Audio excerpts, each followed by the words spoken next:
بالغ مرد یا عورت کے جنازے کی دعا۔ اللہم کا مطلب ہے اے اللہ، اے اللہ، اغفر کا مطلب ہے مغفرت فرما، نا، دیکھیں آپ کو بتایا کہ نا کا مطلب ہوتا ہے ہم،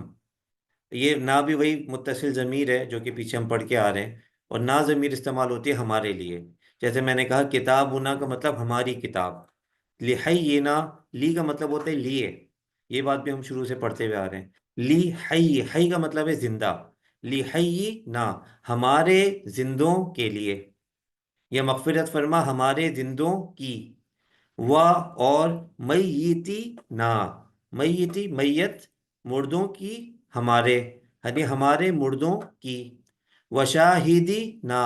اور ہمارے حاضر لوگوں کی،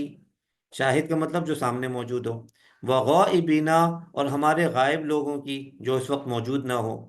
وصغیرنا، اور ہمارے چھوٹے بچوں کی، یعنی ہمارے بچوں کی، صغیر کہتے ہیں چھوٹے کو، کبیر کہتے ہیں بڑے کو، اردو میں بھی استعمال ہوتا ہے،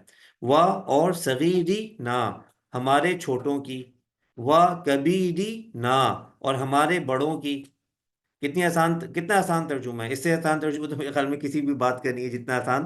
نماز جنازہ کا ترجمہ ہے۔ اور ذکر کہتے ہیں مذکر کو، مذکر لفظ جو ہے وہ ذکر سے ہی نکلا ہے، ٹھیک ہے، اور مؤنث لفظ جو ہے وہ انسا سے نکلا ہے، اردو میں مذکر مؤنث استعمال کرتے ہیں، اسی کے روٹ ورڈ پہ چلے جائیں، ذکر اور انسا، وذکرینا، اور ہمارے مردوں کی، یعنی ہمارے مذکر ہمارے مردوں کی، انسانا، اور انسا میں نے آپ کو بتایا جیسے مؤنث ہے تو مؤنث کے لیے ہم کیا استعمال کرتے ہیں، انسا مؤنث کے لیے، اور ہماری عورتوں کی، اللہم اے اللہ، من کا مطلب ہم نے پیچھے پڑھا تھا جسے یا جو، تو جسے یا جو، جسے احییتا ہو، جسے آپ زندہ رکھیں، منا ہم میں سے، فاحیہ تو زندہ رکھ اسے، ہی کا مطلب اسے، تو زندہ رکھ اسے، علی الاسلام اسلام پر، ومن توفیتہ،